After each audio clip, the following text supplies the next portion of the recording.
அந்த போர் போர் என்று திரிந்தவர்கள் இப்போது போர் நிறுத்தம் என்று கெஞ்சுகிற அளவுக்கு போர் மாற்றமடைந்து விட்டது. 90% ஈரான் ஏவுகணைகளை 85% ஆளில்லாத தாக்குதல் விமானங்களை அழித்து விட்டோம் என்று. ஆனால் இன்று நாங்கள் கதைத்துக் கொண்டிருக்கின்ற போது கூட ஏவுகணைகள் இஸ்ரேல் மீது தொடர்ச்சியாக பொழிந்த வண்ணம் தான் இருக்கின்றன. இன்று அமெரிக்கா சொல்லி இருக்கிறது, ஹார்முஸ் நீரிணை இந்த துறைமுகத்துக்கு அருகில் இருக்கிற மக்களை எழும்பச் சொல்லி அதை ஒரு காப்பட் பம்பிங் செய்கிறதுக்கு ஒரு பிளான். அதுக்கு ஈரான் சொல்லியிருக்கிறது, நீங்கள் அதை செய்யலாம், பிரச்சனை இல்லை. ஆனால் இந்த பிராந்தியத்தில் இருக்கிற ஏனைய நாடுகள் இந்த துறைமுகம் அத்தனையும் விசிபிளா அவங்களுக்கு கடற்பட பெரிய கப்பல்கள் தேவையில்லை.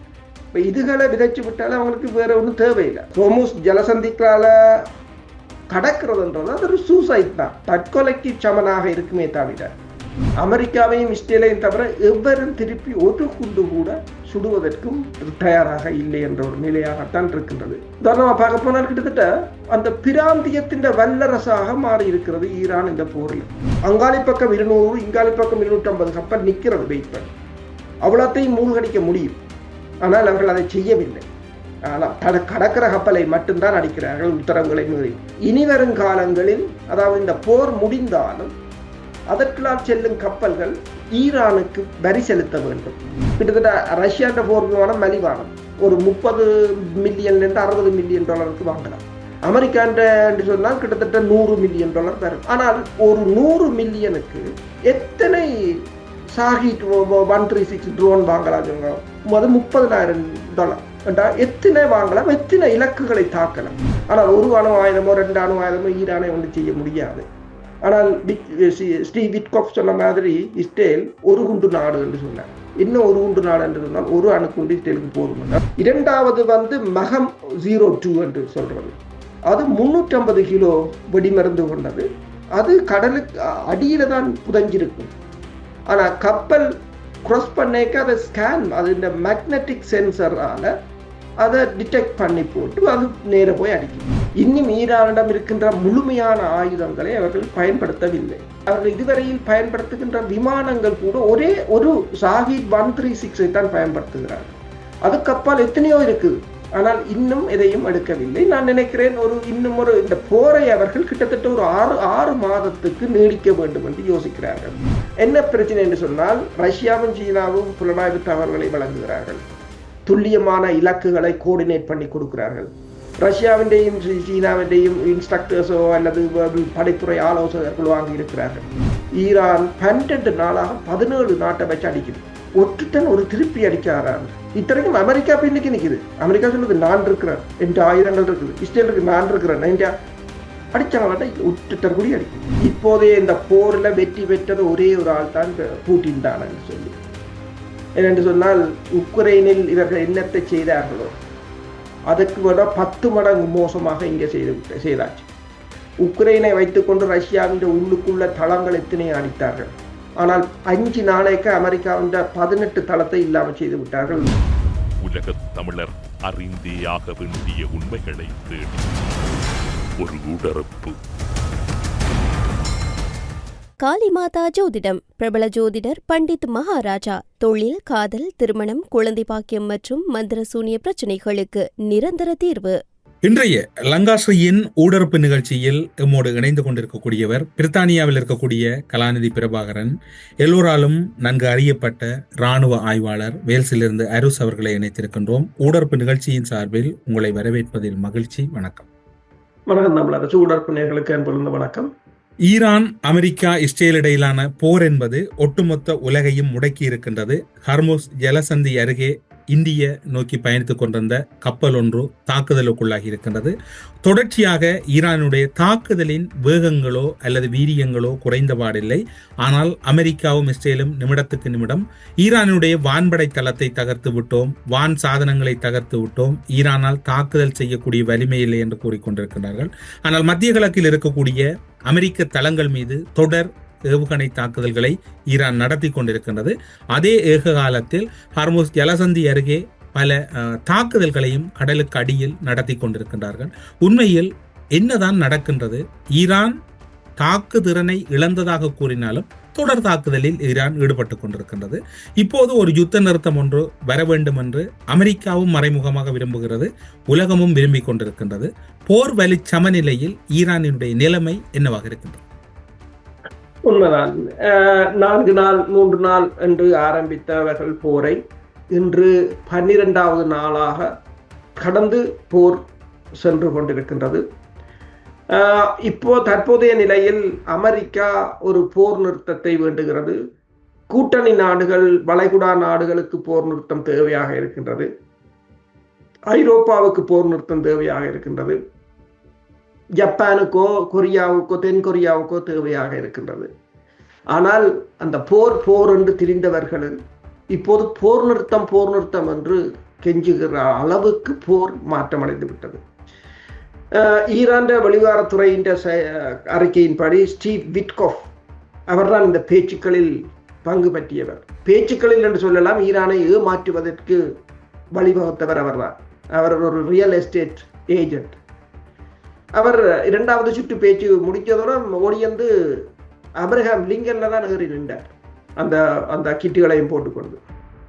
இன்றைக்கு 2 தடவை ஈரானிடம் எடுத்து கேட்டிருக்கிறார், போர் நிறுத்தத்துக்கு வாரீங்களோ. அவங்க கேட்டிருக்கிறாங்க, அப்படி போர் நிறுத்தத்துக்கு வர சொல்றீங்கன்னா இந்த திருப்பி போர் நிறுத்தத்துக்கு கூட்டிக் கொண்டு போட்டு அடிக்கிறதுக்கு கொண்டு கேட்டுட்டு அவங்க அதை பற்றி அந்த போர் நிறுத்த பேச்சுக்கே இடமில்லை என்ற மாதிரி தான் ஈரான் நிற்கின்றது. இவர்கள் கூறுவது போல இப்ப நேற்று பீட் கெசத் கூறியிருந்தார், அமெரிக்காவின் பாதுகாப்பு போர்த்துறை செயலாளர், 90% ஈரான் ஏவுகணைகளை 85% ஆள் இல்லாத தாக்குதல் விமானங்களை அழித்து விட்டோம் என்று. ஆனால் இன்று நாங்கள் கதைத்து கொண்டிருக்கின்ற போது கூட ஏவுகணைகள் இஸ்ரேல் மீது தொடர்ச்சியாக பொழிந்த வண்ணம் தான் இருக்கின்றன. யுஏஇன் மீது நடத்தப்பட்ட தாக்குதல் நீங்கள் பார்த்தீர்கள் என்று சொன்னால் கிட்டத்தட்ட ஒரு ஏவுகணை போகிறது 4 பேட்ரியாட் ஏவுகணைகளை ஏவினாலும் அந்த 4ம் அதை லொக் பண்ணவில்லை. அது தானாக போய் வீழ்ந்து வடிக்கிறது. இன்றைக்கு தென் கொரியாவிலிருந்து டாட் மற்றது பேட்ரியாட் ஏவுகணைகளை அங்கிருந்து எடுத்துக்கொ செல்கிறார்கள் மத்திய கிழக்கில் இருந்த அத்தனை ஏவுகணைகளும் அத்தனை ரடார்களும் தகர்க்கப்பட்டு விட்டது. ஒரு தெரியும், ஹிஸ்புல்லாக்கள் கூட அண்மையில் இஸ்ரேலின் தொலைத்தொடர்பு தளத்தை அளித்திருந்தார்கள். இப்ப என்னென்று சொன்னால் இந்த போர் நீங்கள் கேட்டது போல ஈரானை அதை அழித்து விட்டோம், இராணுவத்தை முடக்கி விட்டோம், கடற்படையை முடக்கி விட்டோம் என்றால், ஆனால் ஈரான் தளபதி அதாவது ஜெனரல்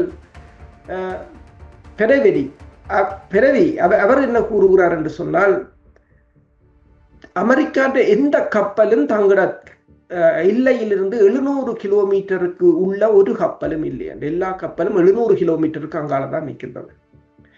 அதே சமயம் அவர் என்ன கூறுகிறார் என்று சொன்னால், பர்சனலா கூட எங்களிடம் ட்ரம்ப் பல தடவைகள் போர் நிறுத்தத்துக்கு கேட்டு விட்டார் என்றால் அவ்வளவு தூரத்துக்கு பொருளாதாரம் பாதிக்கப்பட்டிருக்கிறது. இப்போ இந்த சுற்றுலாத்துறை வான் போக்குவரத்து அமைப்பு கூறியிருக்கின்றது, ஒரு நாளைக்கு இந்த மிடில் ஈஸ்டுக்கு சுற்றுலாத்துறையாலும் இந்த ஏவியேஷன் ஃப்ளைட்டாலும் வர இழப்பு வந்து $500 மில்லியன் ஒரு நாளைக்கு என்று சொல்லி.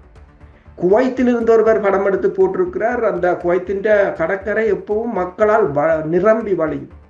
அந்த தண்ணி உள்ள பகுதி, அந்த பகுதி வெறிச்சோடி போய் கோஸ்ட் டவுன் என்று போட்டிருக்கிறார் தலையங்கமாக. அந்த அவ்வாறான ஒரு நிலையாகத்தான் இருக்கிறது.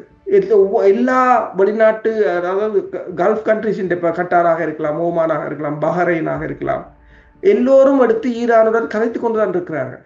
எல்லோரும் இப்போ அமெரிக்காவுடன் கதைக்கிறார்கள் இல்லை, ஈரானுடன் தான் கதைத்துக் கொண்டிருக்கிறார்கள், ரஷ்யாவுடன் தான் கதைச்சு கொண்டிருக்கிறார்கள், சீனாவுடன் தான் கதைச்சு கொண்டிருக்கிறார்கள். இந்த போரை நிறுத்துவதற்காக யாரும் திருப்பி அடிக்கவும் இல்லை. இதுவரையில் அமெரிக்காவையும் இஸ்ரேலையும் தவிர எவரும் திருப்பி ஒரு குண்டு கூட சுடுவதற்கும் தயாராக இல்லை என்ற ஒரு நிலையாகத்தான் இருக்கின்றது. உதாரணமாக பார்க்க போனால் கிட்டத்தட்ட ஒரு அந்த பிராந்தியத்தின் வல்லரசாக மாறி இருக்கிறது ஈரான் இந்த போரில். ஈரான் பிராந்தியத்தின் வல்லரசாக மாறினாலும் கூட நீங்கள் கூறியது போன்று தாக்குதல் வியூகமாக இருக்கலாம் அல்லது தாக்குதல் நடவடிக்கைகளாக இருக்கலாம், எல்லாம் நடந்து கொண்டிருக்கின்றது. ஆனால் ஈரான் இப்போது நீங்கள் கூறுகின்ற இதே காலப்பகுதியில் தொடர் தாக்குதல்களை நடத்தி கொண்டிருக்கின்றது. ஆனால் ஈரானுடைய புரட்சிகர இராணுவ படையணியின் தளபதியும் அந்த நாட்டின் சபாநாயகரும் கூறியிருந்தார், நாங்கள் இனி வருகின்ற நாட்களில் தான் முழுமையான ஒரு யுத்தத்தை நோக்கி நகரப்போகிறோம் என்றால் கடந்த காலங்களில் நடத்தியது ஒரு தற்காப்பு யுத்தமாக எடுத்துக்கொள்ளலாம். என்னென்று சொன்னால் ஜெனரல், அதாவது ஏரோஸ்பேஸ் கமாண்டர் ஜெனரல் மொசவி கூறியதும் அதேதான். அதாவது நாங்கள் தாக்குதல் நடத்த முன்னரும் நாங்கள் தாக்குதல் நடத்திய பின்னரும் நீங்கள் அந்த செய்மதி படங்களை பாருங்கள், தாக்குதலின் விளைவுகள் தெரியும் என்று. என்றால் அந்த சேதம் துல்லியமாக இருக்கின்றது. இப்போது அவர்கள் ஒரு ஒன்றை அறிவித்திருக்கிறார்கள், இனிமேல் ஏவப்படும் ஏவுகணைகளில் 1 தொன் 1000 கிலோவுக்கு குறைவான வெடிமருந்துகள் இருக்காது என்று சொல்லி, அதற்கு கூடவாகத்தான் இருக்கும் என்று சொல்லி இருக்கிறார்கள்.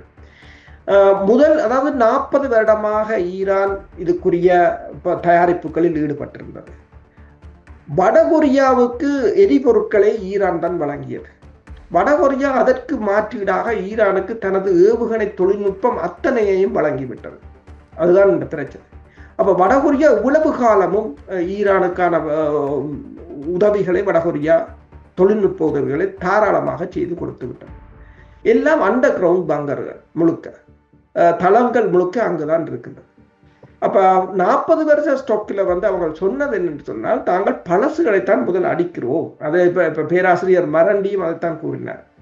அவர் கூறினார் என்றால் அவங்க பழசைத்தான் இப்போது அடிக்கிறார்கள். என்னென்று சொன்னால், முதல் இவைன்ற ஏர் டிஃபென்ஸ் எல்லாத்தையும் இல்லாது செய்வதற்கு பழசுகளைத்தான் முதலில் அடிக்கிறார்கள். இன்னும் பலவற்றில் அவர்கள் கை வைக்கவில்லை, புதிய ஏவுகணைகளில் கை வைக்கவில்லை. அதே போலதான் கடற்பரப்பிலும் கூட அவர்களிடம் பெருமளவான ட்ரோன்ஸ் இருக்கின்றது, அண்டர் வாட்டர். அது ஒன்றுமே இன்னும் பாவிக்கப்படவில்லை. சிறிய ஸ்பீட் போட்டுகள் இருக்கு, ஒன்றும் பெரிய கப்பல்களை அடித்திருக்கிறார், அதுகள் ஒன்றும் செய்ய முடியாது. பெரிய கப்பல்களை வைத்திருக்கவும் முடியாது, அதை பாதுகாக்கவும் முடியாது. ஆனால் இப்ப ஏசிமெட்ரிக் வார்ஃபேர்ல அது சிறிய கலங்கள், சிறிய படகுகள், சிறிய ஆயுதங்கள்லாம் பெருமளவில் கை கொடுக்கும். அப்ப அவர்கள் சொல்வது சரி, இன்னும் ஈரானிடம் இருக்கின்ற முழுமையான ஆயுதங்களை அவர்கள் பயன்படுத்தவில்லை என்றது அது உண்மைதான். அதே போல அவர்கள் இதுவரையில் பயன்படுத்துகின்ற விமானங்கள் கூட ஒரே ஒரு ஷாஹித் 136 தான் பயன்படுத்துகிறார்கள். அதுக்கப்பால் எத்தனையோ இருக்குது, ஆனால் இன்னும் எதையும் எடுக்கவில்லை. நான் நினைக்கிறேன் இந்த போரை அவர்கள் கிட்டத்தட்ட ஒரு 6 மாதத்துக்கு நீடிக்க வேண்டும் என்று யோசிக்கிறார்கள். 6 மாதத்துக்கு நீடிப்பதன் ஊடாக இனி வரும் காலங்களில் இந்த மத்திய கிழக்கை ஒரு அமைதியான பிரதேசமாக மாற்றுவதற்கும், பூகோள ரீதியாக படைவலி சமநிலையை மத்திய கிழக்கில் ஒரு மாற்றி அமைக்க போகின்ற ஒரு போராகத்தான் இருக்க போகின்றது. இப்ப இந்த போர், இப்ப ஈராக் போரை போலதான் ஈராக் ஈரானை ஆக்கிரமித்த போது, அந்த ஆக்கிரமித்த இடங்களை பிடித்த பிற்பாடும் ஈரான் அந்த போரை நீண்ட நாளுக்கு இழுத்தது. ஏனென்று சொன்னால், ஈராக்கின் பலத்தை முற்று முழுதாக அளித்தால் இனி வரும் காலங்களில் ஈரான் மீது படையெடுக்காது என்றதுதான் அது தத்துவமாக இருந்தது. அதே ஒரு பேட்டர்னைத்தான் அவர்கள் இந்த போரிலும் பயன்படுத்துகிறார்கள். கடற்பகுதி ஒட்டுமொத்தத்தில் ஒரு பெரும் அச்சுறுத்தலாக மாறி இருக்கின்றதா, அல்லது பெரும் தாக்குதல் பகுதியாக மாறி இருக்கின்றதா, அல்லது கடற்பகுதியை இனி யாரும் பயன்படுத்துவதில் ஒரு அபாயம் இருப்பதாக கருதப்படுகிறதா, அதில் உண்மை இருக்கின்றதா? உண்மைதான். இந்த ஹார்முஸ் நீரிணையை அதில் தான் இப்போது மோதல்கள் அதிகமாக இருக்கின்றன. அதாவது நேற்று அமெரிக்க அதிபர் ட்ரம்ப் கூறியிருந்தார், அதை தாங்கள் படையினரை கொண்டு பாதுகாப்போம் என்று. அதற்கு பிறகு அவர் ஒன்றை கூறியிருந்தார், இந்த கப்பல்கள் துணிஞ்சு அதை கடந்து செல்லலாம் என்று. இன்று கடக்க முற்பட்ட 3 கப்பல்கள் அடிக்கப்பட்டு விட்டன. அதற்கு பிறகு யாரும் அதற்கு கடக்க முற்பட மாட்டார்கள். அடுத்ததாக நீங்கள் பார்த்தீர்கள் என்று சொன்னால், அமெரிக்கா கடற்படை அந்த ஹார்முஸ் நீரிணையூடாக பயணிக்கின்ற கப்பல்களுக்கு அமெரிக்கா பாதுகாப்பு வழங்கும் என்றார்கள். அமெரிக்காவின் வர்த்தக அமைச்சர் ஒரு ட்வீட் ஒன்றை போட்டிருந்தார், அமெரிக்கா கடற்படை 1வது கப்பலுக்கு பாதுகாப்பு வழங்கி இருக்கிறது என்று. ஈரான் கேட்டது இங்க பிளே ஸ்டேஷன்ல பாதுகாப்பு வழங்க உண்டு. ஏன்னா அதுக்கு பிறகு அதை 1/2 மணி நேரத்திலே அந்த ட்வீட்டை அழித்துட்டார். அப்படி ஒன்றும் அங்கே நடக்கவும் இல்லை. அமெரிக்க கடற்படை அந்த எல்லைக்குள்ளே இல்லை, கிட்டத்தட்ட 700 மைலுக்கு அங்கால் தான் நிற்கின்றது. அடுத்ததாக என்னென்று சொன்னால் அது அந்த இடத்தை கையகப்படுத்தி அமெரிக்கா வைத்திருக்க வேண்டும் என்று சொன்னாலும் குறைஞ்சது 75,000 படையினர் வேணும். ஆனால் 75,000 படையினரும் அங்கு பாதுகாப்பாக இருக்கலாமா என்றாலும் இல்லை. இன்று அமெரிக்கா சொல்லி இருக்கிறது ஹார்முஸ் நீரிணை இந்த துறைமுகத்துக்கு அருகில் இருக்கிற மக்களை எழும்பச் சொல்லி அதை ஒரு கார்பெட் பம்பிங் செய்கிறதுக்கு ஒரு பிளான். அதுக்கு ஈரான் சொல்லியிருக்கிறது நீங்கள் அதை செய்யலாம், பிரச்சனை இல்லை, ஆனால் இந்த பிராந்தியத்தில் இருக்கிற ஏனைய நாடுகள் இந்த துறைமுகம் அத்தனையும் அழிக்கப்படும் என்று சொல்லியிருக்கிறது. அப்ப இவர்கள் என்ன செய்கிறார்களோ அதுக்கு எதிராக ஈரான் உடனே செய்து கொண்டிருக்கிறது. அதுதான் இப்போ ஒரு பெரிய பிரச்சனை. இப்போ இஸ்ரேல் ஈரான் எரிபொருள் களஞ்சியத்தை அடித்தது, எரிபொருள் வயலை அடித்தது.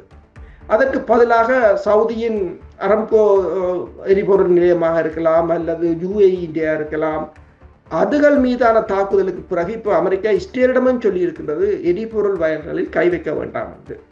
ஏனென்றால் அது எல்லா மற்ற வயல்களையும் அவர்கள் அழிப்பார்கள். அதை அடிக்கடி என்று போது பயப்படக்கூடியதாகத்தான் இருக்குது. இப்போ ஹார்முஸ் ஜலசந்தியை பொறுத்தவரையில் அமெரிக்கா கூறியிருக்கிறது கன்னிவெடிகளை விதைக்கும் 16 கப்பல்களை அழித்து விட்டோம் என்று. ஆனால் அவர்கள் ஏற்கனவே கன்னிவெடிகளை விதைக்க ஆரம்பித்து விட்டதாக கூறுகிறார்கள். அமெரிக்காவின் புலனாய்வுத்துறை கூறுகிறது, ஆனால் உறுதிப்படுத்த முடியவில்லை. கிட்டத்தட்ட 6,000 தொடக்கம் 5,000 தொடக்கம் 6,000 கன்னிவெடி போதும். அது ஒரு 21 கிலோமீட்டர் அகலம், அதுக்கு ஒரு 6,000 கன்னிவெடி போதும். அதிலும் ஈரானிடம் இருக்கிறது 2 வகையான கன்னிவெடிகள் இருக்கின்றது என்று சொல்கிறார்கள், ஆனால் இன்னும் எத்தனை இருக்கோ தெரியாது. அதில் நீங்கள் பார்த்தீங்கன்னு சொன்னால் சடாப் O202 என்ற கன்னிவெடி ஒரு 114 கிலோ வெடி மருந்து உள்ளது. அது கப்பல் அதுக்கு தண்ணிக்கு கீழே இருக்கும், கப்பல் முட்டும் போது அது வெடிக்கும். அது ஒரு வகை. இரண்டாவது மகம் 02 என்று சொல்றது, அது 350 கிலோ வெடிமருந்து கொண்டது. அது கடலுக்கு அடியில தான் புதஞ்சிருக்கும். ஆனா கப்பல் கிராஸ் பண்ணேக்க அதை ஸ்கேன், அது இந்த மேக்னெட்டிக் சென்சரால அதை டிடெக்ட் பண்ணி போட்டு அது நேர போய் அடிக்கும். அப்ப இப்படியான கன்னிவெடி இருக்கு. அதை விட ட்ரோன்ஸ் இருக்குது அவங்கள்ட்ட, அந்த லித்தியம் ட்ரோன்ஸ் சொல்றது UAV. அது சிறிய டோபிட்டோ மேட் தான், டோபிட்டோ மாதிரி பட் ட்ரோன். அது சும்மா தெரியும் கடலுக்குள்ள, அதுக்கும் அடி. இப்போ விசிபிளா அவங்களுக்கு கடற்படை பெரிய கப்பல்கள் தேவையில்லை. இப்போ இதுகளை விதைச்சு விட்டாலும் அவங்களுக்கு வேற ஒன்றும் தேவையில்லை. ஆனால் இதை அகற்றுவதென்று சொன்னால் அமெரிக்காவிடம் independent class littoral compact ship என்று சொல்றது LCS இருக்கின்றது. அது ட்ரோனை அல்லது சென்சரை சோனார் சிஸ்டத்தில் இயங்கும். சோனரை கீழே கடலுக்குள்ள இறக்கி ரோபோட் சப்மரீனை இறக்கி அதன் மூலம் இதை கிளியர் பண்ணணும். இந்த மைன் ஸ்வீப்பர் என்று சொல்றோம். இல்லை என்று சொன்னது, ஆனால் அது அங்கு போக முடியுமா என்றால் இல்லை. போனால் அந்த கப்பல் ஏவுகணையால் அடிப்பாங்க, அப்ப போக முடியாது. அடுத்தது என்ன வழி என்று சொன்னால் MH-60S சீகாக் என்று சொல்ற உலங்கு வானூர்தி. அந்த உலங்கு வானூர்தியை கொண்டு போக வேண்டும். அந்த உலங்கு வானூர்தி விமானம் தாங்கி கப்பல்ல இருந்து வெளிக்கிட வேண்டும். விமானம் தாங்கி கப்பல் 700 கிலோமீட்டருக்கு அங்கால நிற்கிற விமானம் தாங்கி கப்பலால இந்த உலங்கு வானூர்தியை இங்கே அனுப்ப முடியாது. ஏற்கனவே ஈரானிடம் ஷோல்டர் ஃபயர் மிசைல்ஸ் கிட்டத்தட்ட புதுசாக இப்போ ரஷ்யாட்டு இந்த சண்டை தொடங்குறதுக்கு ஒரு 2 மாதத்துக்கு முதல்ல கிட்டத்தட்ட 500 மிசைல்ஸ் வாங்கினவங்க. இன்னும் எவ்வளவு இருக்கோ தெரியாது. அப்போ அது ஹெலிகாப்டர்ஸ் லோவர் ஃப்ளையிங் ஏர்கிராஃப்டுக்கு அது ஈஸியாக அதை டார்கெட் பண்ணலாம். இப்போ கடுமையான சிக்கல் இப்போ இணைக்கிற அளவுக்கு, அதை தான் ஒரு கடற்படை அதிகாரி கூறியிருந்தார். ஹோர்முஸ் ஜலசந்திக்கால கடக்கிறதுன்றது அது ஒரு சூசைட் தான், தற்கொலைக்கு சமனாக இருக்குமே தவிர அதை இவர்கள் நினைத்தது போல இலகுவாக அதை கைப்பற்றவோ அல்லது அதை கையகப்படுத்தவோ அல்லது அதை திறக்கவோ முடியாது. இப்போதைய சூழ்நிலையில் நீங்கள் கூறுகின்ற அடிப்படையில் அந்த நீரேந்து பகுதியை எப்படி எதிர்வரும் காலங்களில் பயன்படுத்த போகிறார்கள்? ஹார்முஸ் ஜலசந்தி பெரும் சவாலுக்குட்பட்டிருக்கின்றது. ஈரானுடைய ஆளுகையின் கீழ் தான் முழுமையாக இப்போதும் இருந்து கொண்டிருக்கின்றது. அமெரிக்கா கூறுகின்றது இஸ்ரேலும் அமெரிக்காவும் இணைந்து அதற்குரிய பாதுகாப்பை வழங்குவோம் என்று. அதே வேளையிலே பிரான்சும் கூறுகிறது தங்களுடைய 8 போர்க்கப்பல்களை அந்த பகுதியை நோக்கி நகர்த்தி தாங்களும் பாதுகாப்பு நடவடிக்கையில் ஈடுபடுவோம் என்று. இவையெல்லாம் சாத்தியமான விடயமா? அவ்வாறு இந்த பாதுகாப்பு நடவடிக்கைகளின் மத்தியில் அந்த பகுதியை கடக்க முடியுமா? இவையெல்லாம் போரியல் ரீதியாக யதார்த்தமான விடயமாக பார்க்கிறீர்கள்? அதை சாத்தியம் என்று சொன்னால் அப்ரஹாம் லிங்கன் இப்போ 1000 கிலோமீட்டருக்கு அங்கால நிற்க வேண்டிய தேவை இருக்காது. ஏனென்று சொன்னால் உண்மையில் ஆப்ரஹாம் லிங்கன் கிட்டத்தான் நிற்க வேண்டும். ஏனென்று சொன்னால் அதில் இருக்கின்ற F-18 கொனட் ரக விமானம் ஒரு 800 கிலோமீட்டர் தூர வீச்சு ரேஞ்ச் கொண்டது. அப்போ அது ஈரானில் குண்டு போட வேணும் என்று சொன்னால் 800 கிலோமீட்டருக்கு உள்ளுக்கு நிற்கும். ஆனால் இப்போ போய் எனவே தான் 300 கிலோமீட்டரில் நின்றவர். ஆனால் ஈரான் ஏவுகணைக்கு கூட அவர்கள் பயப்படவில்லை. ஆனால் ஈரான் ஆளில்லாத தாக்குதல் விமானம் அதை நோக்கி போன போதுதான் அவர்கள் பயந்தார்கள். அதை தூர கொண்டு போய்விட்டார்கள். இப்போ நான் என்னடா இப்போ அந்த சின்ன விமானத்துக்கு அந்த கப்பல் பயப்படுதான்னு நீங்கள் யோசிக்கலாம். ஏனென்றால் இப்போ நீங்கள் ஒன்றை யோசிச்சு பாருங்கள். டாட் என்றது அமெரிக்காவின் மிக நவீன ஏவுகணை. அது இந்த ரடார் சிஸ்டம் ஒரு உலகத்திலேயே பெஸ்ட். அந்த ரடார் சிஸ்டம் இந்த விமானம் வந்ததை கண்டுபிடிக்கவில்லை. விமானம் போய் அந்த ரடார்லேயே மோதி அடிச்சு இப்போ 12 ரடார் அடிச்சுட்டாங்க. இப்போ அந்த ரடாரே போகுதுன்னு சொன்னால் கப்பலில் இருக்கிற ரடார் இதை பிடிக்கல. இதுதான் அவங்க அதை கொண்டு போனதுக்குரிய காரணம். அப்போ ஜலசந்தியை திறப்பது என்பது இப்போ பிரான்ஸின் 8 கப்பல் போனாலும் ஏற்கனவே அமெரிக்காட்ட அங்கே 20 கப்பல் நிற்குது. அப்ரஹாம் லிங்கன் நிற்குது. அதே போல ஜெரால்ட் ஃபோர்ட் நிற்குது. அதே போல ஜார்ஜ் டபிள்யூ புஷ் வருகுது என்று சொல்கிறார்கள். 3 விமானம் தாங்க கப்பல். ஆனால் அதுகள் தற்போது 21ஆம் நூற்றாண்டு போருக்கு அதுகள் எல்லாம் சாத்தியப்பட போவதில்லை. என்று சொன்னால் தற்போதைய போர் முறை முற்றுமுழுதாக மாறிவிட்டது. அயன்டோமால் கூட ஒன்றையும் தடுக்க முடியாத ஒரு நிலையாக இருக்கின்றது. ஹார்முஸ் ஜலசந்திய நீரிணையை பொறுத்தவரையில் இப்போது என்ன கூறுகிறார்கள்? இன்று அதாவது நேற்று அவர்கள் அமெரிக்கா அதை திறப்பேன் என்று கூறின பிறகுதான் இன்று 4 கப்பல்கள் அங்கு மூழ்கடிக்கப்பட்டிருக்கிறது. அப்ப இலகுவாக கப்பல்களை தாக்க முடியும். அங்காளி பக்கம் 200, இங்காளி பக்கம் 250 கப்பல் நிற்கிறது வெயிட் பண்ணி. அவ்வளோத்தையும் மூழ்கடிக்க முடியும். ஆனால் அவர்கள் அதை செய்யவில்லை. ஆனால் கடற்கிற கப்பலை மட்டும்தான் அடிக்கிறார்கள் உத்தரவுகளை மீறி. இப்ப தங்களிடம் அனுமதி பெற வேண்டும் என்று சொல்கிறார்கள். அதே போல இனிவரும் காலங்களில் அதாவது இந்த போர் முடிந்தாலும் அதற்குள்ளால் செல்லும் கப்பல்கள் ஈரானுக்கு வரி செலுத்த வேண்டும் என்று கூறுகிறார்கள். அதை கட்டார் பல்கலைக்கழகத்தின் பேராசிரியர் ஒருத்தர் கூறியிருக்கிறார். அப்படித்தான் ஈரான் இனி செய்ய போறேன். இந்த போர்னால் ஏற்பட்ட இழப்புகளை எடுப்பதற்காக எல்லா கப்பல்களும் ஈரானுக்கு கப்பம் கட்ட வேண்டிய ஒரு நிலை தான் கொண்டு வரப்போகிறார்கள். நடுக்கடலில் வரி செலுத்த வேண்டிய ஒரு சூழ்நிலை வருகின்றது. உண்மைதான். நடுக்கடல் இங்க ரோட்டு வழியை நாங்கள் டோல் கடல காசு போட்ட மாதிரி நடுக்கடலில் காசை கட்டிவிட்டு செல்ல வேண்டும். இல்லை என்று சொன்னால் ஏவுகணை அடி வாங்க வேண்டும். அப்படி ஒரு நிலை வரப்போகிறது.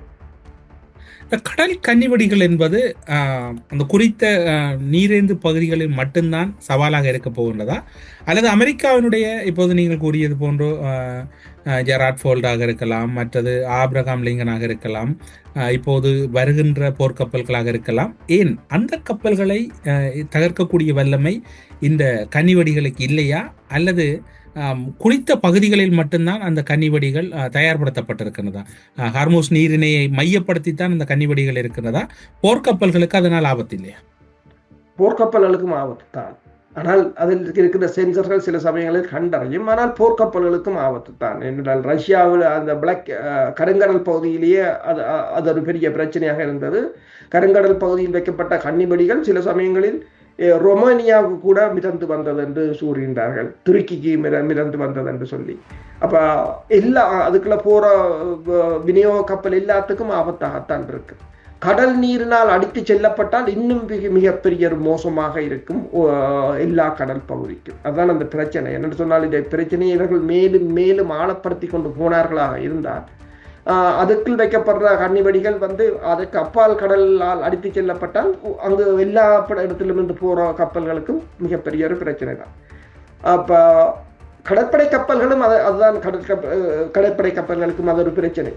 சில கன்னிவெடிகளை அவர்கள் அகற்றலாம், சிலவற்றை அகற்ற முடியாது. அப்போ அகற்ற முடியாது வெடிக்குமாக இருந்தால் கடற்படை கப்பல் இருந்தால் இப்போ கிட்டத்தட்ட 300 கிலோ 100 கிலோ வெடி மருந்து என்று சொல்லும் போது இலகுவாக கப்பலை சேதப்படுத்திவிடும். ஆனால் விமானம் தாங்கி கப்பல் அது மிகப்பெரிய கப்பல் என்றபடியால் அது அது வந்து இந்த கன்னிவடியால் பெரிதளவில் பாதிக்கப்படாது. ஆனால் இப்போ டிஸ்ட்ராயரோ அல்லது குரூசர் வகை கப்பல்களோ அந்த கப்பல்களுக்கு ஆபத்தாகத்தான் இருக்கு. ஒட்டுமொத்தத்தில் உங்களோட கருத்தின் அடிப்படையில் ஈரானுக்கு பயந்து அமெரிக்காவினுடைய அதிசக்தி வாய்ந்த ஆபிரகாம் லிங்கன் அடங்கலாக பெரும் போர்க்கப்பல்கள் கூட நகர்ந்து சென்று விட்டன அல்லது அண்மித்த பகுதியில் இல்லாமல் தப்பி சென்று தூரத்தில் நிற்பதாக எடுத்துக்கொள்ளலாம். உண்மைதான். அதை அவர்களே கூறுகிறார்கள். 700 கிலோமீட்டருக்கு நீங்கள் எந்த கப்பலையும் காண முடியாது. முதலில் 350 கிலோமீட்டரில் நின்றார்கள். 4 தடவை 4 ஏவுகணைகளை ஏவினார்கள். அப்போதும் அவர்கள் அசையவில்லை.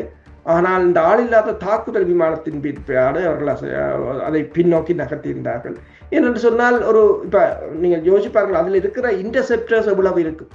ஒரு 100 விமானங்களை ஏவி விட்டால் ஒன்றும் பண்ண முடியாது. அதான் அந்த பிரச்சனை. என்று சொன்னால் இந்த புதிய போர் முறைக்கு அந்த கப்பல்கள் ஏற்றவையாக இல்லை.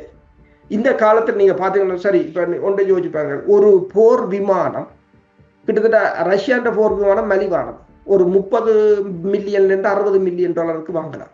அமெரிக்கான்னு சொன்னால் கிட்டத்தட்ட $100 மில்லியன் வரும். ஒரு ரஃபேல 100 மில்லியன் $125 மில்லியன் ஒரு ஆனால் அது என்ன, அது அந்த பைலட் அதில் வரணும், அது குண்டு வீசணும், ஆனால் அதை சுட்டு வீழ்த்தலாம். ஆனால் ஒரு 100 மில்லியனுக்கு எத்தனை சாகிட் 136 ட்ரோன் வாங்கலாம்? அது $30,000. எத்தனை வாங்கலாம், எத்தனை இலக்குகளை தாக்கலாம்? போர் களம் மாறிட்டுது. இனி வரும் காலம் இப்போ ஈரான் அதான் சொன்னார். இப்போ ஈரானா கடற்படை இல்லை, வான்படை இல்லை, தரப்படையும் இல்லை. ஆனால் போரில் அமெரிக்கா வென்றவா? இல்லை. அதுதான் அந்த பிரச்சனை. இன்னும் ஒரு விடயம் பேசப்பட்டு கொண்டிருக்கின்றது. குறிப்பாக சொல்லப்போனால் வடகொரியாவினுடைய அதிபரினுடைய கருத்து. வடகொரியா அதிபர் தன்னுடைய கருத்துக்களை கூறியிருக்கிறார். வடகொரியாவினுடைய ஆதரவு வழியாக இருக்கின்றது. வடகொரியா இந்த போர்க்கால பகுதியிலே முக்கிய பங்கு வகிக்கின்றது. ஆனால் எந்த ஒரு செயற்பாட்டிலும் நேரடியாக களமுனை பகுதிகளுக்கு வரவில்லை. வடகொரியாவினுடைய நிலைமையை அல்லது இராணுவ ரீதியாக ஈரான் மீது அவர்கள் கொண்டுள்ள ஒத்துழைப்பை எப்படி அவதானிக்கிறீர்கள்? வடகொரியா புதிய அதிபருக்கு வாழ்த்தை அனுப்பியிருக்கிறது. அதையேத்தான் ரஷ்யாவும் அனுப்பியிருந்தது புதிய ஆன்மீக தலைவருக்கு. அதே போல வடகொரியா இன்னொன்றையும் கூறியிருக்கின்றது, இந்த போர் சட்டவிரோதமானது என்று. மேலும் இந்த போர் உக்கிரமாக நடந்த போது கேட்கப்பட்ட கேள்விகள் 2. ரஷ்யாவிடமும் கேட்டார்கள் அதே கேள்வியைத்தான் வடகொரியாவிடம் கேட்டார்கள். ஈரானுக்கு நீங்கள் ஏன் உதவவில்லை? அவர்கள் சொன்னது ஒரே தான், ஈரான் கேட்கவே இல்லை. இப்போ ஈரான் வெளிவார அமைச்சரிடம் கேட்டார்கள், நீங்கள் ரஷ்யா சீனா வடகொரியாட்ட உதவிகளை கேட்கிறோம், அதனால் நாங்கள் எங்களுக்கு இப்போதைய நிலையில் எங்களுக்கு உதவி தேவையில்லை, எங்களால் சமாளிக்கக்கூடியதாக இருக்கும், ஆனால் தேவை என்றால் கேட்போம் என்று கூறியிருக்கிறார். அதைத்தான் வடகொரியா அதிபரும் கூறுகிறார். அவர்கள் கேட்டால் நாங்கள் கொடுக்க தயார். ரஷ்யாவை தான் சொன்னது, நாங்கள் 2 பேரும் ஸ்ட்ராட்டஜிக் பார்ட்னர். அப்போ நாங்கள் என்னத்தை கேட்டாலும் கொடுக்க வேணும், 1000 கேட்டால் கொடுப்போம். ஆனால் அவர்கள் கேட்கவில்லை. என்ன பிரச்சனை என்று சொன்னால், ரஷ்யாவும் சீனாவும் புலனாய்வு தகவல்களை வழங்குகிறார்கள், துல்லியமான இலக்குகளை கோஆர்டினேட் பண்ணி கொடுக்கிறார்கள். ரஷ்யாவிൻ്റെയും சீனாவிൻ്റെയും இன்ஸ்ட்ரக்டர்ஸோ அல்லது படைத்துறை ஆலோசகர்கள் வாங்கி இருக்கிறார்கள். அவர்கள்தான் பெருமளவான தாக்குதல்களை நடத்துகிறார்கள். உக்ரைனில் எவ்வாறு நேட்டோ ஆலோசகர்கள், நேட்டோ படையினரின் ஜெனரல்கள் நின்று ரஷ்யா மீதான தாக்குதல்களை வழிநடத்துகிறார்களோ அதே பட்டனை அவர்கள் இங்கே கடைபிடிக்கிறார்கள். துல்லியமாகத்தான் அடிபடுகிறது இங்கே பார்த்தீர்கள் என்று சொன்னார். ஆனால் வெளியில் அதை சொல்வதாக இல்லை. ஸ்டீவ் விட்கோஃபும் ஒன்றை சொன்னார், தான் அதை மறக்கவும் இல்லை ஏற்கவும் இல்லை என்று சொல்லிவிட்டு விட்டுவிட்டார். ட்ரம்ப் புட்டினுடன் பேசிய 1 மணி நேரத்தில் ட்ரம்ப் அதையும் கேட்டிருக்கிறார், நீங்கள் புலனாய்வு தகவலை வழங்குவதை நிறுத்த வேண்டும் என்று சொல்லி. ஆனால் அவர்கள் வழங்குகிறார்கள். ஆனால் நேரடியான உதவிகளை இரு நாடுகளும் வழங்கவில்லை. ஆனால் அதற்காக அவர்கள் எதிர்காலத்தில் வழங்க மாட்டார்கள் இல்லை. இந்த போர் இப்ப உதாரணமாக சில பேர் கூறுகிறார்கள் அணு ஆயுதத்தை பயன்படுத்தலாம் என்று. இறுதியாக அவர்களிடம் ஒன்றுமில்லை, அதுதான் இருக்கின்றது. ஆனால் ஒரு அணு ஆயுதமோ 2 அணு ஆயுதமோ ஈரானை ஒன்று செய்ய முடியாது. ஆனால் ஸ்டீவ் விட்காஃப் சொன்ன மாதிரி இஸ்ரேல் ஒரு குண்டு நாடு என்று சொன்னார். இன்னும் ஒரு குண்டு நாடு என்று சொன்னால் ஒரு அணுக்குண்டு இஸ்ரேலுக்கு போதும். அதை நான் கூறுறேன், ஸ்டீவ் விட்காஃப் கூறினார் பேச்சுவார்த்தைக்கு அமெரிக்காவின். அப்ப அப்படியான ஒரு நிலை வரும்போது கட்டாயம் அவர்கள் உதவுவார். இந்த யுத்தத்தினுடைய தன்மை சமாதானத்துக்கான வாய்ப்புகள் இருப்பதாக நீங்கள் கருதுகிறீர்களா, அல்லது உக்கிரமான ஒரு போருக்கான வாய்ப்புகள் இருப்பதாக தற்போது கருதுகிறீர்கள்? ஈரான் கேட்கிறது இப்போது அவர்கள் போர் நிறுத்தத்துக்கு அவர் கேட்கிறது ஒன்றுதான். இனி வரும் காலங்களில் இவர்கள் போரை பற்றி நினைக்கவே கூடாது. இரண்டாவது, ஈரான் மீதான முழுமையான தடைகளும் அகற்றப்பட வேண்டும். இப்போ சவுதி அரேபியா அப்படி இருக்கிறதோ, கட்டார் அப்படி இருக்கிறதோ, அப்படியானது அகற்றப்பட வேண்டும். மூன்றாவது, ஈரான் சுயாதீனமாக நியூக்ளியர் எனர்ஜியை தயாரித்து சுதந்திரமாக பயன்படுத்தக்கூடியதாக இருக்க வேண்டும். நான்காவது, இந்த தாக்குதல்களில் ஏற்பட்ட இழப்புகளுக்கான இழப்பீடுகள் காம்பன்சேஷன் தர வேண்டும். இந்த 4ஐயும் அவர்கள் இப்போது முன்வைத்திருக்கிறார்கள். இந்த 4ம் இவர்கள் ஏற்றுக்கொள்வார்களாக இருந்தால் சில சமயங்களில் போர் நிற்கக்கூடியதாக இருக்கு. ஆனால் போர்வழி சமநிலை என்று பார்க்கின்ற போது அமெரிக்கா கூறுகின்றது, நாங்கள் அவர்களை அழித்து விட்டோம் அல்லது முக்கியமான இலக்குகளை அவர்களை முழுமையாக அழித்து விட்டோம் என்று கூறுகின்றது. ஆனால் ஈரானை பொறுத்தவரையில் போர் தொடர்பாக அவர்கள் எந்த ஒரு கருத்தும் கூறாத நிலையில் இந்த சமாதான பேச்சுவார்த்தையில் போர்வழி சமநிலை என்பது பேணப்படுவதற்கு வாய்ப்பு இருக்கு. இப்ப இருக்கிற நிலைமையில போர்வழி சமநிலையில் ஈரான் தான் மேல நிற்கிறது. பிராந்திய வல்ல அமெரிக்காவுக்கு ஈக்குவலா நிற்க முடியாது, அது வேறு விடயம். பிராந்தியத்தில் நீங்கள் பார்த்தீர்கள் என்று சொன்னால், சரி, பிராந்திய வல்லரசு என்றால் என்ன? அந்த பிராந்தியத்தில் அந்த நாடு இன்னொரு நாட்டை தாக்கும் போது என்னவர்கள் தாக்குவதற்கு பயப்பட வேண்டும். அதுதான் பிராந்திய வல்லரசு. இப்ப இந்தியா பிராந்திய வல்லரசு என்று சொன்னார்கள். பாகிஸ்தானுக்கு அடிச்சாரு. பாகிஸ்தான் அதை விட மோசமா திருப்பி கொடுத்தான். அப்ப பிராந்திய வல்லரசாண்டா கிடையாது. அது இப்ப ஒரே பெரிய பெரிய டவுட் என்றா யார் பிராந்திய வல்லரசு? பாகிஸ்தான் பிராந்திய வல்லரசோ இந்தியா பிராந்திய வல்லரசோ? ஆனால் இங்க பாருங்க, ஈரான் 12 நாளாக 17 நாட்டை வச்சு அடிக்குது. ஒற்றுத்தன் ஒரு திருப்பி அடிச்சாரான். இத்தனைக்கும் அமெரிக்கா பின்னுக்கு நிக்குது. அமெரிக்கா சொல்லுது, நான் இருக்கிறேன், என்ற ஆயுதங்கள் இருக்குது, இஸ்ரேலுக்கு நான் இருக்கிறேன், இந்தியா அடிச்சாங்களாட்டா ஒற்றுத்தன் கூடி அடிக்குது. அன்னைக்கு 3 F-15 விமானம் விழுந்தது குவைத்தில். அப்ப குவைத்துடன் என்ன சொன்னது? அந்த விமானங்களை நாங்கள் ஈரானுக்கு அடிக்க கொன்றையில, அந்த விமானங்களை எங்கட வான்பரப்பில் வச்சு வார ஆள் இல்லாத தாக்குதல் விமானங்களை சுடுறதுக்கு தான் வச்சிருந்த நாங்களே தவிர நாங்கள் உங்களுக்கு அடிக்க வரையிலே. அதாவது அவன் சொல்ல முதலே பாஞ்சு விழுந்து சொல்றாங்க, நாங்கள் உங்களுக்கு அடிக்கவே வரையிலே என்றால் இது என்னத்தை குறிக்கிறது என்று சொன்னால், அந்த தாக்குதல், அதாவது சரி, இப்ப இவர்களிடம் நவீன ஆயுதங்கள் இருக்கலாம், இவர்களின் இழப்பு கூடவாக இருக்கலாம், இழப்பை குறைப்பதற்காக இருக்கலாம். இருந்த போதும் ஈரானை இத்தனை நாடுகளும் சேர்ந்து சமாளிக்க முடியாத ஒன்றைத்தான் காட்டுகின்றது. இதனுடைய வெற்றியின் முக்கியஸ்தராக இந்த யுத்தம் நிறைவடைகின்ற அல்லது சமாதானத்தை நோக்கி நகருகின்ற போது ரஷ்யா முன்னோக்கி நகர்வதற்கு வாய்ப்பு இருக்கின்றதா, அல்லது ரஷ்யாவும் இந்த இடத்தில் ஒரு பின்னோக்கிய பாதையைத்தான் தேர்ந்தெடுக்க போகிறது? இத நான் கூறவில்லை, ஐரோப்பிய ஒன்றியத்தின் தலைவர் கூறியது ஒன்றுதான். இப்போதைய இந்த போர்ல வெற்றி பெற்றது ஒரே ஒரு ஆள் தான், பூட்டின் தான் என்று சொல்லி. ஏனென்று சொன்னால், உக்ரைனில் இவர்கள் என்னத்தை செய்தார்களோ அதுக்கு விட 10 மடங்கு மோசமாக இங்கே செய்தாச்சு. உக்ரைனை வைத்துக்கொண்டு ரஷ்யாவின் உள்ளுக்குள்ள தளங்கள் எத்தனை அடித்தார்கள். ஆனால் 5 நாளைக்கு அமெரிக்காவின் 18 தளத்தை இல்லாமல் செய்து விட்டார்கள் வளைகுடா நாடுல. அதுவும் மிகப்பெரிய தளம். 5வது ஃபிளீட் என்று சொல்றது மிகப்பெரிய, அந்த பிராந்தியத்துக்கே மிகப்பெரிய கடற்படை தளம். கட்டார் இருக்கின்ற அல் உதை தளம் அந்த பிராந்தியத்துக்கே மிகப்பெரிய வான்படை தளம். இன்று ஒன்றும் இல்லை, தாக்கி அழித்து விட்டார்கள். அடுத்ததாக எண்ணெய். இன்றைக்கு எல்லோரும் ரஷ்யாவிடம் தான் ஓடுகிறார்கள். இப்போது இந்தியா போய் 30 மில்லியன் பேரல் எண்ணெயை ரஷ்யாட்ட வாங்குறதுக்கு நிற்குது. இனி நாளைக்கு ஜப்பான் போனாலும் ஆச்சரியப்படுவதற்கு இல்லை. ட்ரம்ப் இப்போது ரஷ்யா மீதான தடையை எடுக்கலாமோ எடுக்கக்கூடாதோ என்று யோசிச்சு கொண்டிருக்கிறார். ஐரோப்பிய ஒன்றியம் சொல்லுறது எடுக்க வேண்டாம் என்று சொல்லி.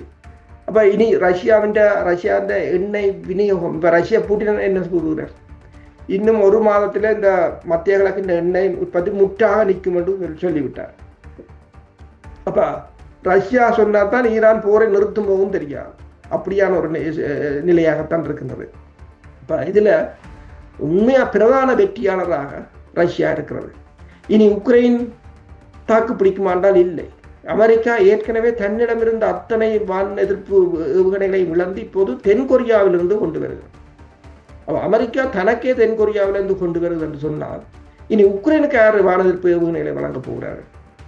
அப்போ ரஷ்யாவுக்கு படைத்துறை ரீதியாகவும் ஒரு வெற்றி, பொருளாதார ரீதியாகவும் ஒரு வெற்றியாகத்தான் பார்க்கிறேன்.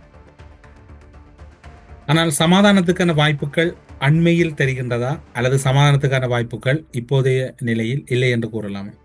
இப்போதைக்கு இல்லை. ஒரு கிழமைக்கு இவர்கள் தாக்கு பிடிக்க முடியாது என்று கூறுகிறார்கள். ஒரு கிழமைக்குள் இந்த நாடுகள், அதாவது மேற்குலக நாடுகள், ஐரோப்பிய ஒன்றியமாக இருக்கலாம், ஆசிய நாடுகளாக இருக்கலாம், இந்த நாடுகள் ஏதோ ஒரு வகையில் அமெரிக்காவுக்கான அழுத்தங்கள் அல்லது அமெரிக்காவுக்கு ஏற்படுகின்ற அழுத்தங்கள், பொருளாதார, அதாவது இந்த போரை ராஜதந்திர ரீதியாகவோ அரசியல் ரீதியாகவோ இந்த போர் முடிவுக்கு வராது. பொருளாதார பிரச்சனையால் தான் இந்த போர் ஒரு முடிவுக்கு வரக்கூடிய சாத்தியங்கள் இருக்கு. எண்ணெயினுடைய விலை அல்லது எண்ணெயினுடைய தன்மை இனி வரப்போகிற நாட்களில் $200 ஒரு பீப்பாய் எட்டும் வரைக்கும் தாங்கள் விடமாட்டோம் என்று ஈரானினுடைய புரட்சிகர இராணுவத்தின் பேச்சாளர் கூறியதன்படி அந்த விலை எட்டப்பட்டு ஒட்டுமொத்த உலக நாடும் ஒரு பெரும் நெற்கதியில் தவிர்ப்பதை யாரும் தவிர்க்க முடியாது என்று பார்க்கிறீர்களா, அல்லது அதற்கு முன்னதாகவே இவை அனைத்தும் சுமூகமாகிவிடும் என்று கருதுகிறீர்கள்? இன்னும் ஒரு கிழமை இந்த போர் நீடிக்குமாக இருந்தால் எண்ணெய் விலை நிச்சயமாக 200 தாண்டும். இப்ப ஏற்கனவே ஓமான் நிதியமைச்சர் கூறியது அதுதான். இன்னும் 3 நாட்கள் இது நீடிக்குமாக இருந்தால் $150 தொடும் என்று. இப்போது ஏற்கனவே $120 தொற்றிருந்தது. ஆனால் இப்போது அவர்கள் ரிசர்வில் இருக்கிற எண்ணெய்களை வெளியில் எடுத்து அதை குறைத்திருக்கிறார்கள். இப்போது இன்டர்நேஷனல் எனர்ஜி ஏஜென்சி பிரான்ஸை தலைமையாக கொண்டது. கிட்டத்தட்ட 400 மில்லியன் பேரல்களை வெளியில் எடுத்திருக்கின்றது. அந்த ஏஜென்சியின் வரலாற்றில் இதுதான் முதல் தடவை இந்தளவு தொகையை ரிசர்வில் இருந்ததை வெளியில் எடுத்தது. அவசர போர் காலத்துக்காக அவர்கள் பொதுமக்களின் பாவனைக்காக 1.6 பில்லியன் பேரல்களை 1.2 பில்லியன் பேரல்களை சேமித்து வைப்பதுண்டு. இண்டஸ்ட்ரீஸுக்காக 600 மில்லியன் பேரல்களை சேமித்து வைப்பதுண்டு. இப்போ அதில் தான் கிட்டத்தட்ட 400 மில்லியன் பேரல்களை எடுத்திருக்கிறார்கள். தென் ஆப்பிரிக்கா 22 மில்லியன் பேரல்களை வெளியில் எடுத்திருக்கிறது. ஜப்பானும் எடுக்கிற ஒரு நிலைக்குத்தான் வந்திருக்கின்றது. அமெரிக்கா ரிசர்வில் இருந்து எடுக்க வேண்டிய நிலை தான் வந்திருக்கின்றது. அதாவது 10 நாளைக்குள்ளேயே ரிசர்வில் இருந்து எடுக்க வேண்டிய ஒரு நிலை வந்திருக்கின்றது. இன்னும் ஒரு 10 நாள் போகுமாக இருந்தால் அந்த விலையை எட்டும். ஊடரப்பு நிகழ்ச்சியில் இணைந்து கொண்டு ஈரான் இஸ்ரேலுக்கு இடையில் ஏற்பட்டிருக்கக்கூடிய யுத்தமும் அமெரிக்காவினுடைய தற்போதைய சூழ்நிலையும் போரியல் ரீதியாக ஏற்பட்டிருக்கக்கூடிய சாதக பாதகங்களும் என்கின்ற மிக முக்கியமான விடயங்களை ஊடரப்பு நிகழ்ச்சியின் வாயிலாக பகிர்ந்து கொண்டமைக்கு சிறப்பு நன்றிகளோடு உங்களிடம் விடைபெற்றுக் கொள்கிறோம். நன்றி, வணக்கம். நன்றி, வணக்கம். காளிமாதா ஜோதிடம் பிரபல ஜோதிடர் பண்டித் மகாராஜா. தொழில், காதல், திருமணம், குழந்தை பாக்கியம் மற்றும் மந்திர சூனிய பிரச்சினைகளுக்கு நிரந்தர தீர்வு. திரை மறைவில் நடக்கும் ரகசிய பீரங்கள். உலகத் தமிழர் அறிந்தேயாக வேண்டிய உண்மைகளை தேடி ஒரு ஊடரப்பு.